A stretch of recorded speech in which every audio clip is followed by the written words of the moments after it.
4B1. We're Ahmed behind today's daf. We're up to Tanu Rabbanon. It's 4B1 in the right column. Okay, Tanu Rabbanon. And we're now talking about, we're up to the point. Let's just quickly review. We've got bent walls, right? What's bent walls again? Doif and Akuma. We've got Lovud, which says that you can patch gaps in the wall. That means up to 3 tvachim. We've got good asik mechitzas, that if I've got poles that are tall enough by 10 tvachim and are wide enough, either 7 by 7 tvachim or 4 amas by 4 amas, we look at it as if the walls are flying all the way up to the heavens. Or we got good achis, which is that if the walls are suspended, but no more than less than 3 tvachim from the ground, so that little goats can't run underneath it, we look at it as if it's going all the way to the ground. So you got to use your imagination, okay? And that's what we're going to see over here. Tanu Rabbana. Nietz arba kundisin v'sichach al gaba. If one drove 4 poles into a roof of his house, a flat roof, and placed sechach across them without building walls between the poles. So picture your flat roof, you put poles in each corner, okay, and somehow you were able to put schach on top of them, okay, a big mat. You rolled it across them, held up by the 4 poles. Rabbi Yaakov machshir v'chacham pesulim. Rabbi Yaakov says, good sukkah. Chacham and Paisim said, don't be ridiculous. What's going on? Right away, I'm going to remind everybody. Picture this flat roof. Where are the walls? The walls are actually the wall of the house that's underneath you, that's holding up the roof. Right. I'm just saying it's coming up in the Gemara. What the Gemara is going to say, if I say good asik mechitzas, that I can see, extend, and raise the walls, so I have the walls of the house. The walls of the house, theoretically, in my mind's eye, are more than 10 tefachim high, so their sides of those walls continue straight up to the heavens. So once I put the poles there, right? Once I put the poles there, I have something, to hold up the schach. The imaginary walls are all there. If you want to take it to, it's the theory of good asik, of walls extending upwards. The walls of my house continue right up. So here we go. Amar Rav Huna. Machlokes al sfas hagag. The machlokes between Rabbi Yaakov, who says it's good sukkah, and the Chum say it's no good sukkah, is where the poles were planted on the 4 edges, the 4 corners of the house. The Rabbi Yaakov Saba, meaning good asik mechitzas, he says we go ahead and we say extend and raise the partition. What partition? There are no walls. The answer is the walls of the house that are right below you. Those walls, in imaginary ways, are flying up to the heavens. Jeff, does you hear it? Right? Right, exactly. The Rabbanim say, don't be ridiculous. Lo yamrina good asik mechitzas. 4B2. And you cannot say over here. Why can't you say it? Because they say, of course there's a rule of good asik. Jeff, here. Jerry, listen. Of course you can say good asik. But only if there's something that I could see. When I'm standing on a roof, do I actually see the walls of the house? No, unless I lean over the side and somebody's holding my feet, right? Then I can see the walls. They say it's very nice to have an imagination, but you can only have an imagination, right? You can only have an imagination if you see something. If you don't see something, you can't imagine. If there was an inch or 2 higher of the wall, then I can begin to imagine. But if it's below me where I can't see it with my mind's eye, it says a chamin, very nice, but I can't. You've got to, there's got to be a limit to my imagination. You only know Don Holidays, right? It's a ocean. Why? Because he didn't make any gate. He didn't make a map. He didn't make a gate on that flat roof. There's a roof. There's no roof. There's no gate. There's no protection. I'm not going to get that. Right. But Yeah, of course. Abel be'emtza hagag, if the pole was implanted in the middle of the roof, right? So now we're in the middle of the roof. Divrei Akol Psula, everybody says no, it's possible. You can't see good asik. There's no wall. You're in the middle. You're not at the end where the walls are flying up. But Rav Nachman Oma, even be'emtza hagag machlokes, even in the middle of the wall, in the middle of the roof, it's still a machlokes. Because of Yaakov views the poles as valid sukkah's walls. In other words, we have a machlokes. What is a wall? Rabbi Yaakov says, even if I have a 1-by-1 wall, it's a wall. So my pole is big enough that if I split it and created a right angle, a corner, known in the language of the Gemara, a Zovius, what's it called? A Keren Zovius, a corner, a right angle corner. So I could split it. So I split it, you make an L with your fingers. One tefach this way, one tefach this way. I got two walls. So the pole is circular. it's big enough. The what do you call it? Diameter of the circle is large enough so that if imagining that you could cut the right down the middle circle in like a V.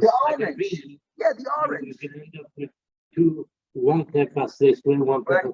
Then that would be considered. Then you could extend that. You can extend it forever.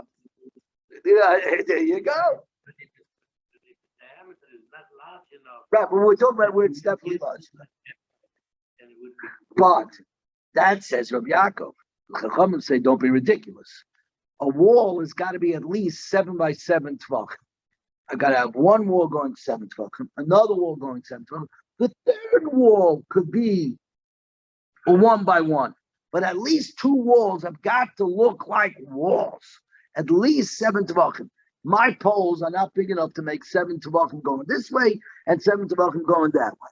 So now they ask, if you want to say that in the middle of the roof, they also arguing, are we therefore saying, according to this man, the Omar of Nachman, that they're arguing in the middle of the roof? Are they therefore saying, on the corners of the gag, that means on the very edges, right next to the walls of the house, could imaginarily be rising up? Divrei Akol Keshera, Oidilma, Bang Bezu, Machlaikis. And the Gemara says, Teku, we'll have to wait for Eliyahu Hanavi to come to explain this. Meisvei, nay, we have another question. That it's Kusher V'Yabayis. The Tishbi, Eliyahu Tishbi, Eliyahu from Tishbi will come to answer everything up.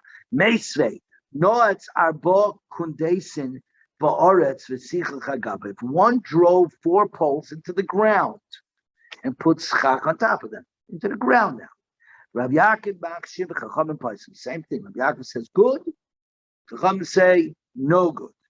Now, v'ha'aretz. Now the ground is just like ke'em tzagag dummy, like the middle of the roof. It's flat. There's no walls. V'kamachshi Rabbi Yaakov. Rabbi Yaakov says it's good. Tiyufta de Rav Huna. That's a refutation of Rav Huna who said teku. Right? Amado. Tiyufta, it's exactly a tiyufta. From here, there's no machlokes there. In the middle of the roof, everybody says it's no good. Here you see clearly that Rav Yaakov says it's good. Why? Because Rav Yaakov says if I split the pole into a right angle, I end up with one wall of a tefach going this way, one wall of a tefach that way. And if I got a pole on the other side, guess what I got? I got 4 walls. They don't look like walls. According to me, a wall doesn't have to be more than a tefach. It just has to be there. You have to be in the game. He says, good, you're in the game. You got your wall. And the Chachamim said, don't be ridiculous. It's got to be at least 7 tefachim. In other words, they're putting a limitation on your imagination. Rabbi Yaakov says, no, you don't have to put in any kind of limitation. Actually, that says you need 2 walls, and the third wall could be a drop. Could be a drop. But we talk about those first 2 walls. Yaakov says, I'm allowed you. If I'm freeing your imagination already, as long as I got something your imagination could go wild. Chum say, no. You got to have something that's something. And not seventh tvach. Seventh tvach going this way, seventh tvach going this way. The third wall could be one tefach. But those two walls have got to be seven. You got to have something in the Gemara like mamoshos, something substantial. One tefach is not enough substantial for to be called a wall. You need seven tvach, which is not a big deal. Seven tvach is what? Still here? But at least it's here. It's nicker. That's the best way to call it. It's noticeable. And noticeable is very big. Noticeable is a very big idea in halacha. Can imaginary extent. No, but it's even, and in halacha, something is nicker, is noticeable, always has to be reckoned with. If it's not noticeable, it doesn't always have to be reckoned with. The example would be bugs in the water. The actual halacha is, if you can't see the bugs, they don't exist. And you don't have to take a microscope. And the Aruch HaShulchan writes this out clearly, straight out. We don't worry about bugs because you can't see it. If I take a microscope, we're going to find a lot of interesting things in the water. The words of the Gemara is, we're not malachim, we're not angels. That's not our job. Our job is to use the eyes that God gave us, and that's how we paskin shilas. That's how we come up with halachas. That's the way it is. That's the way it is. What you see is what it is. Seeing is believing. What you're seeing is not the case. Believing is seeing. Okay. But in the purposes of halacha, in the case of the bugs, is seeing is believing. You can't see the bugs, they're not there. You want to put a filter, you can put a filter. But that's not the point. The point is, in straight out halacha, there you are. Okay? And everybody knows that Aruch HaShulchan says, whatever I was screaming about bugs in the water, and I went back and I could not find the bugs in the water. And I have the original psak of Rabelsky sitting in my house, where before they took off his head, he wrote exactly this, and if Moshe drank from this water, and the Samarav drank from this water, and they didn't have any problems, there is no problems. Exactly what he wrote. But be that as it may, I'm not getting into it. I'm not a paisik, certainly not. I don't have smicha. The Rav in the room is my father. And we got Rabbi and Rabbi Kibber is over there, and they pass in the shilas. But I just know what it does say. There we go. I go to my father to pass the fifth Shulchan Aruch. The common sense of this. That's the highest source. And if he says I'm not passing, that's it. That's where we go. So says the Gemara, V'oi, and we've got another problem with Rav Huna. The Gemara says like this: Be'emso hu the Polik. We said that they argue in the middle. Aval Sfasagag on the corners, Divrei Akol Kishera, there is no argument. Claim it to Yufta Rav Huna betray. Rav Huna over here is also a problem. And because he said, Rav Yaakov says it's good in the corners, and the Chachamim said it wasn't good because I can't see the walls. They're below me. I gotta have something that I gotta see. Right? So we got a problem. So Rav Huna, no. In that last one, I could get myself out of it. Pligi be'emtzagag. They're arguing in the middle of the roof. I agree. I made a mistake in my second thing. They are arguing in the middle of the roof. Right? They're arguing. And they're also arguing on the corners, right? At the corners of the roof. If Madach, they're arguing on the corners where the walls are actually imaginatively rising up along the sides of the house. Why are you mentioning the middle of the roof where there are no walls rising up? Like the to tell us the power of Rabbi Yaakov's lenient opinion. That even in the middle of the roof, he still says it's good. He'll still say, I can use my imagination as long as I have one tefach this way and one tefach that way. And even if I don't have it because the pole is round, as long as it has enough of a circumference, right, of a diameter that I can cut it and split it like an orange, right? One half part going this way, one part going that way. I got enough. Right. It's other meaning that the power of a leniency is greater, even though we don't pass like Rabbi Yaakov. That's why the Gemara mentions it. Right. Gemara mentions it because you will find this all over the Shas. That they'll say, why do you have to bring this case? I could if Madach in this case, certainly in this case, and they'll answer because to show the power of his lenient opinion, how far it goes. But on a much larger idea, and this is an idea, if you have a legal theory,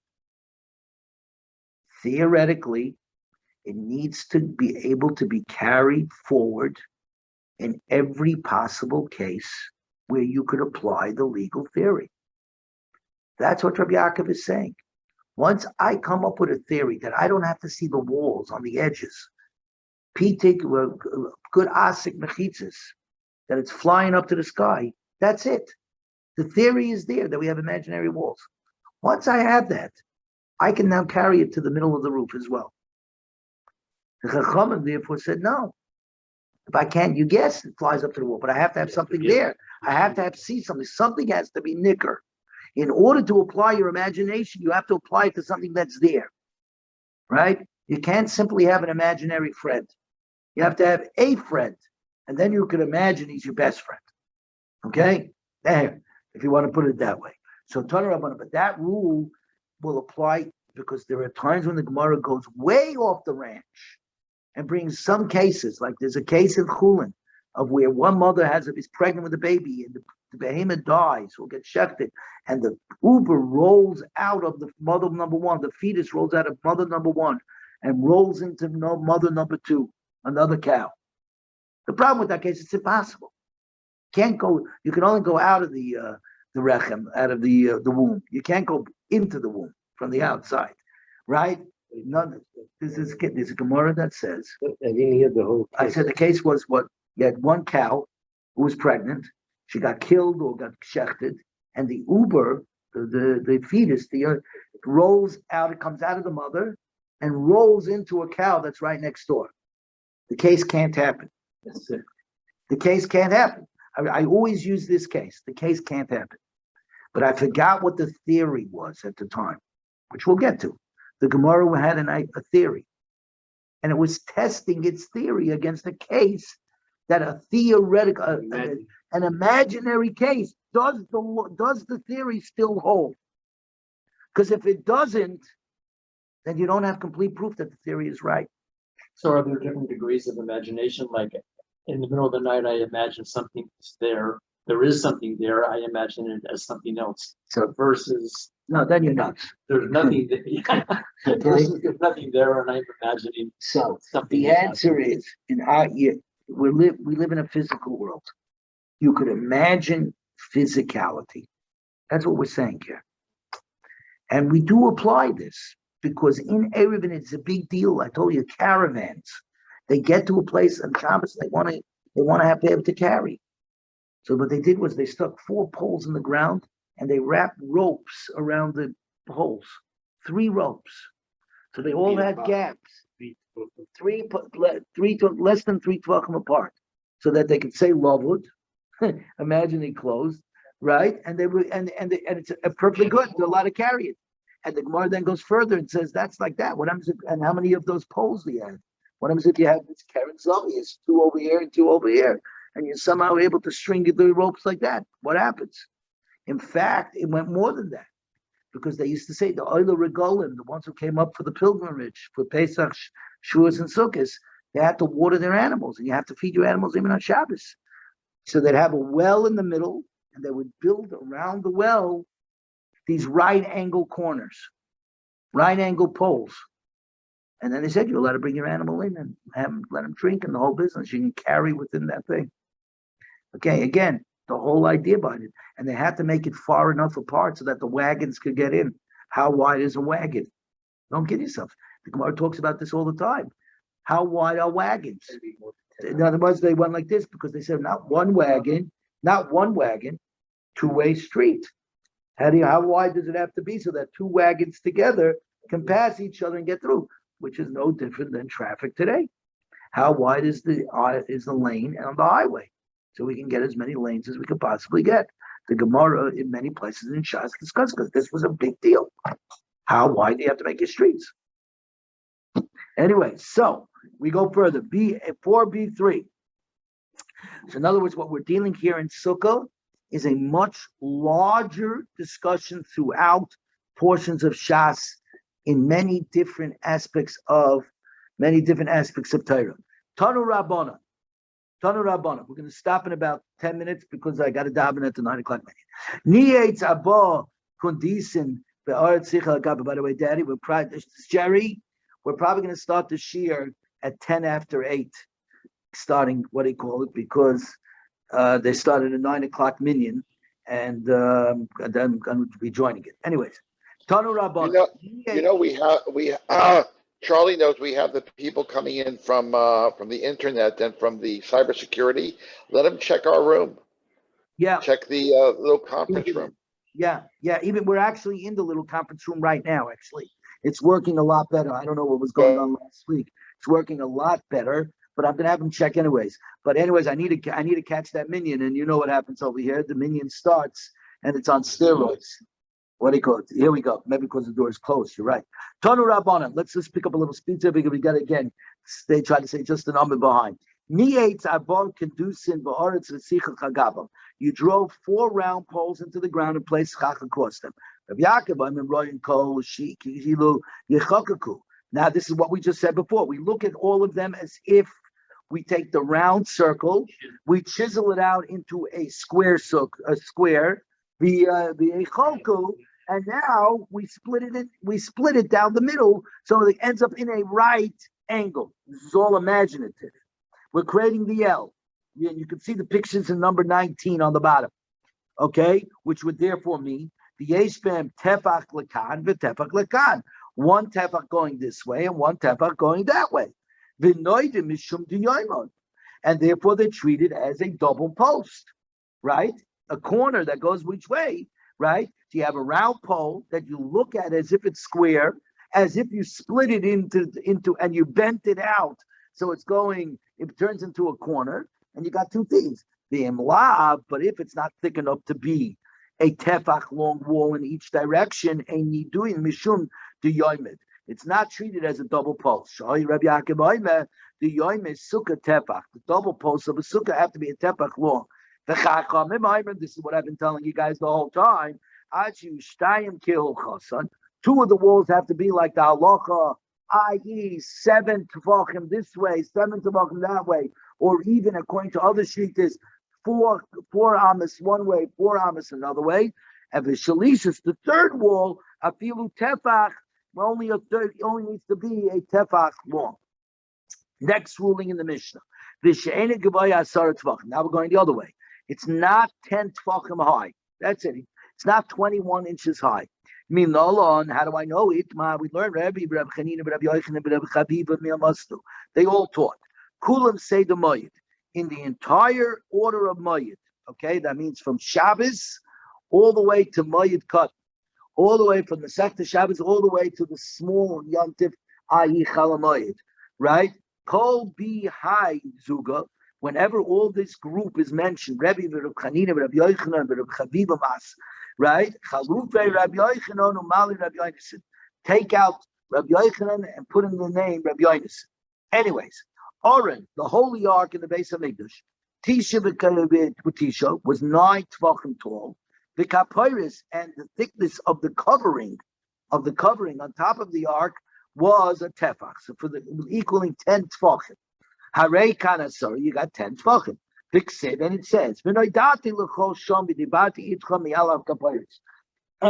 I will set up my meetings with you, and I shall speak with you from on top of the cover. Me'ala kaparis, today's daf. Hey, Amid Al. But Tanya, we learned in a Brisa, Rabbi Yossi said, and now we're going to go quick because this is very easy. The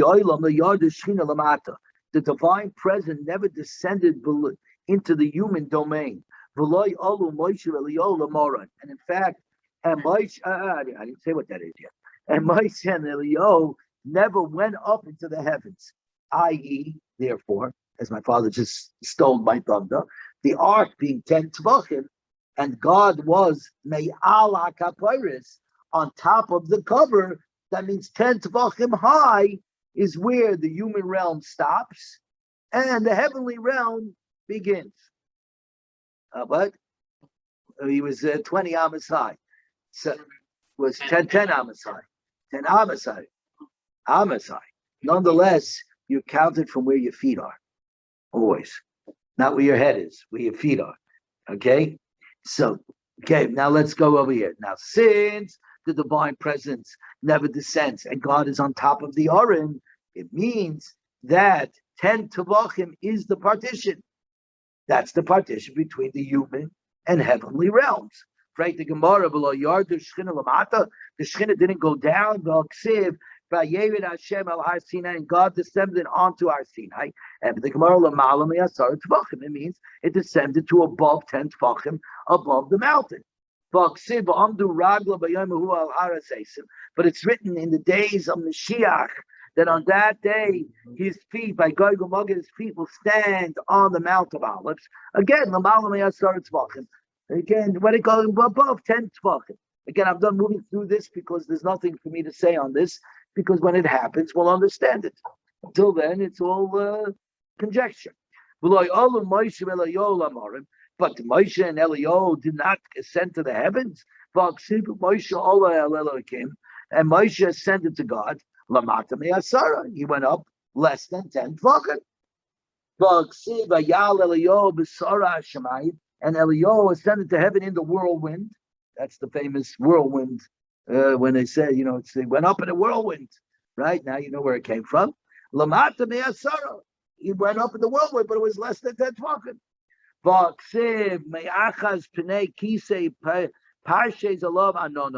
He allowed him to grasp the face of the throne. He spreads upon him his cloud. Because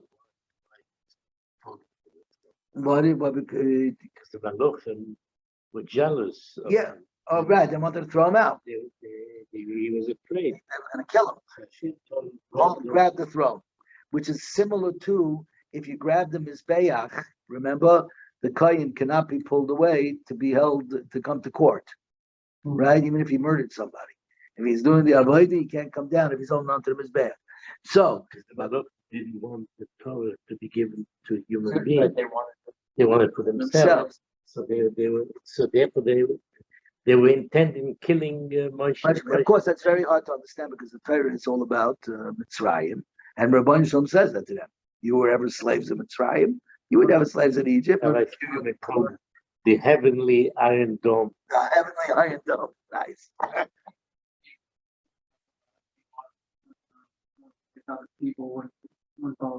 Right, and to which David has said, you who have no Yetzirah don't get to say anything. They had no free will. What? Yeah, that was Moshe's argument. Right, and he said free will is everything. Well, we have got to fly down the oven. Yeah, we got to fly down the oven. Hold the thought for afterwards, so that you can explain it while I go run down. So,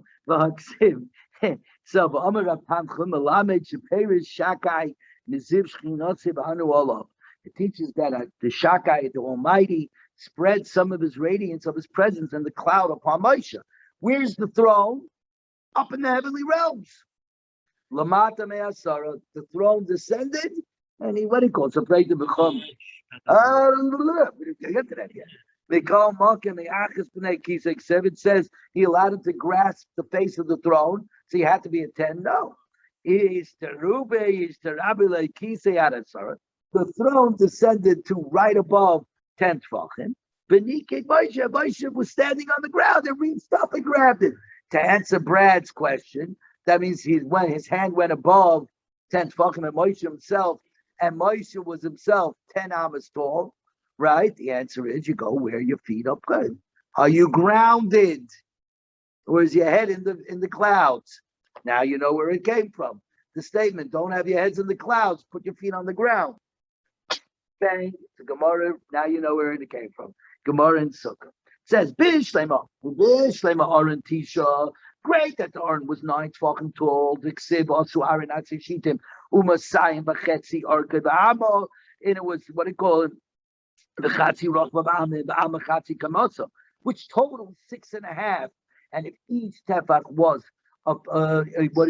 six tefachim, In other words, if an amma was 6 tvachim, 6.5 equals 9 tvachim, right? Because there are other kinds that are only 5s. If you remember, we have 2 different kinds of ammas. A tefach, an amma is 6 tvachim, or is an amma 5 tvachim. So here, if it's 6 tvachim, then that comes out to 9 tvachim. 6.5 is 9. From where do I know that the cover of it was an amma thick? The Tani Rav Chanina, because Rav Chanina said, all the kalim, all the utensils that Moshe made, Nosna B'hem Torah Mida, Archa B'Mida Rachba B'Midas Kamasa. The Torah gave their length, their width, and their height measurements. Kapiris, the cover, Midas Archa, Midas Rachbanis, when they gave its length and its width. Midas Kamasa Loi Nosna, but it didn't give its height. Seva Liman Mipochis Shebekalim. Go learn from the least of the kalim, of the vessels. You shall make for the table, the golden table, a border of 1 tefach around it. Ma'alahalon tefach, just like over there, that small little border, crown-like border, was only a tefach, right? So afkan tefach, this is also only a tefach. So says the Gemara, why do you have to learn from here? Learn it from the vessels themselves, not simply from an accessory of the vessel, says the Gemara, and therefore the size would be a lot larger because obviously the table itself was much larger. And for the Gemara, tafasta maruba like tafasta more tafasta. If you try to grab too much, you grab nothing. If you try to grab a little, you'll grab it. When we coming to measurements, we take the minimal measurement that you need to do. The minimal measurement is a tefach, so the cover was a tefach. Don't grab more than in Yiddish. Don't grab hot noodles. Right. I've heard that all my life. But let's learn from the tzitz. That was the gold band that was on the head of the Kohen Gadol, if you remember from Yuma. The Tanya tzitz doimikim tashel. The tzitz was some sort of gold plate, and it was 2 finger breadths wide. That's it, 2 finger breadths, which is a lot less than a tefach. And it circled from the ear to the ear. That's how it went, like a pair of glasses. And according to this man, the Omer had was 2 lines. The Yud and the Hey Milamala. The name of Hashem was on top, Yud K Vav K. The Kodesh Lamed Milamata. And Holy 2 was on this lower line. I was in Rome and I was in the Vatican. Because of Allah, Kodesh Hashem b'shita achas, it was actually written on 1 line. Holy to Hashem, Kodesh Yud K Vav K was on 1 line. But either way, how wide was the tzitz? 2 finger breadths. So the Gemara, Don and Keli Mikeli. We learned the laws of a vessel from another vessel. And Don and Keli Mitakshin. We don't learn out the laws of a vessel from an ornament. And the tzitz is an ornament. We're now on 583, which is where we're going to end up stopping. The nail of Mazer, but let's learn from the crown, from a crown. The Amamad Zar Mashu, the crown of even a slight height is valid. It says the Gemara, Don and Keli Mikeli, they Don and Keli Mehechsha Keli. We learn the rules of a vessel from a vessel, and not from a vessel to an accessory to a vessel. That if you don't have it, the vessel is still a holy vessel, it's still good. If that's true, miskeres nami hechshekeliu, the border is also an accessory to the vessel. That's because we thought the border is on top of the table. In fact, says the Gemara, miskarti lamata. In fact, this was on below it, and in fact, the tabletop was held on top of that crown tefach. What do you call it? Border. So that's according to the one who said that the border was on the bottom. If it's above, it's again. We learned the laws of an object which the Torah gave a measure. From another one where the Torah gave a measure. And therefore the tzitz and the crown can't be used to teach us the smallest measure. It's like Nasnabab Torah Mida Cloud, because the Torah never actually gave the actual size of the tzitz or the border. It does everything. But even the border, but it doesn't give it very clear. If you go to look at the bottom, it says even the, what it called? No, it says, but the word He it did. says, Vosiso misgeres tefa. So Right. So all the way called, right, but that one is also. is a tefach, and that's it. But you can't learn anything more from there. Very good, guys. It's 10. Very good. We're stopping right over here.